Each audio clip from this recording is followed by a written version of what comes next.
بسم اللہ الرحمن الرحیم واعتصموا بحبل اللہ جمیعا ولا تفرقوا۔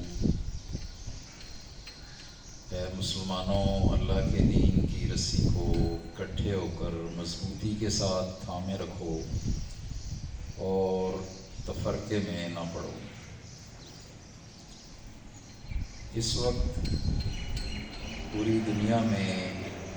مسلمانوں کو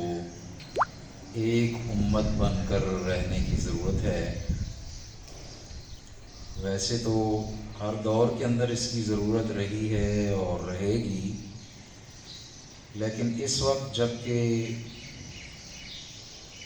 اسلام دشمن قوتیں مسلمانوں کو کمزور کرنے کے درپے ہیں، اس چیز کی اشد ضرورت ہے کہ پوری دنیا کے مسلمان ایک امت بن جائیں، آپس میں تقسیم نہ ہوں، فرقے فرقے نہ بنیں، اپنی اپنی جماعتوں کو لے کر مسلمانوں کے اندر کمزوری پیدا نہ کریں، بلکہ سارے لوگ مل کر اللہ کے دین پر عمل کرنے کی کوشش کریں۔ خاص کر پاکستان کے اندر اس چیز کی اشد ضرورت ہے کہ جتنی بھی دینی اور سیاسی جماعتیں ہیں، ہم سب مسلمان ہیں اور ہمیں مل کر جو مشترکہ چیزیں ہیں ان کو لے کر چلنا چاہیے۔ اگر ہم نے اپنے چھوٹے چھوٹے اختلافات کو ہوا دے کر اپنی جماعتوں کو، اپنے گروپوں کو مضبوط کرنے کی کوشش کی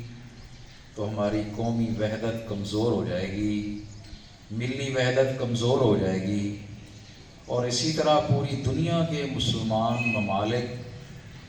ایک بلاک بن جائیں، اکٹھے ہو جائیں، ایک امت بن جائیں۔ جس طرح قرآن نے بنیان مرصوص کہا کہ پوری دنیا کے مسلمان بنیان مرصوص بن جائیں، تو پھر دنیا کی کوئی طاقت انہیں شکست نہیں دے سکتی،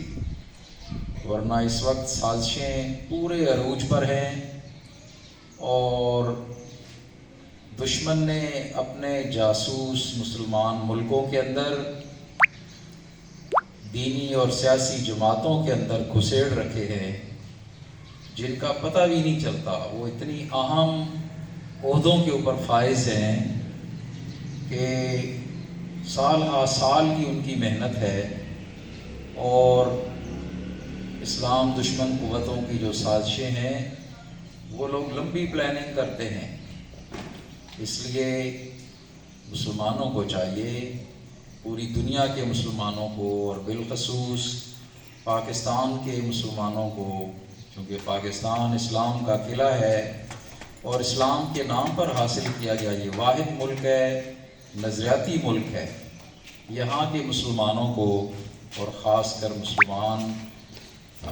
لیڈروں کو، رہنماؤں کو، علماء کو، دینی اور سیاسی قائدین کو پورے خلوص دل کے ساتھ اور اپنی آخرت کے لیے اکٹھے ہو جانا چاہیے۔ فروئی اختلافات کو ہوا نہیں دینی چاہیے، اور باقی جو ہمارے عام مسلمان بھائی ہیں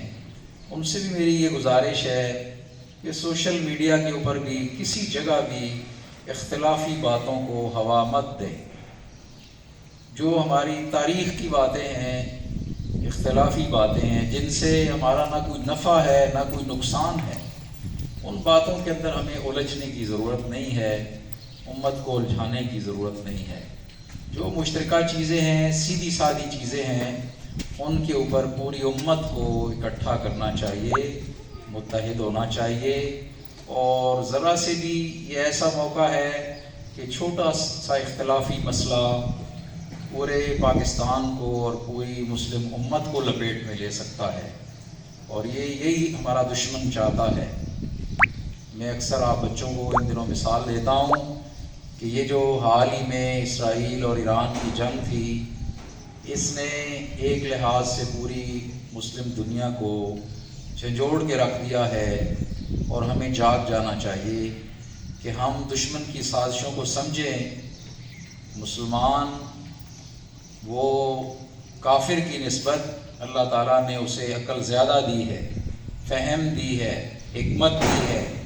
آپ صلی اللہ علیہ وسلم نے فرمایا کہ الحکمت ضالۃ المومن، حکمت جو ہے وہ مومن کی گم شدہ میراث ہے۔ تو مسلمان کافر سے زیادہ عقل مندی کے ساتھ سوچتا ہے اور منصوبہ بندی کرتا ہے۔ اس لیے مسلمان لیڈروں کو بھی، مسلمان حکمرانوں کو بھی، علماء کو بھی، سیاسی قائدین کو بھی اور عام مسلمانوں کو بھی ان ساری چیزوں کا خیال کرنا چاہیے، اور کبھی بھی کوئی اختلافی بات اس کو ہوا مت دیں۔ اکٹھی باتیں، مشترکہ باتیں جس پر سارے لوگ مشترک ہیں، قرآن مجید ہے اور حدیث ہے، سب لوگ اس کے ماننے والے ہیں، ہر کلمہ گو مسلمان ہے، اور ہم ایک اپنے آپ کو ایک لڑی میں پرو دیں، اسی کو بنیان مرصوص کہتے ہیں۔ اور حال ہی میں جو پاکستان نے انڈیا کو شکست دی ہے وہ اسی وجہ سے دی ہے کہ اس جنگ کے دوران پوری پاکستانی قوم بنیان مرصوص بن گئی، سیسا پلائی ہوئی دیوار بن گئی۔ اپنے چھوٹے چھوٹے اختلافات دینی سیاسی جماعتوں نے ختم کر دیے اور اکٹھے ہو کر پاک فوج کے بالکل شانہ بشانہ ہو کر ہم نے انڈیا کو شکست دی ہے۔ اسی طرح نہ صرف پاکستان کو بلکہ میں کہوں گا کہ پوری مسلم امت کو بنیان مرصوص بن جانا چاہیے، اور یہ کوئی مشکل بات نہیں ہے۔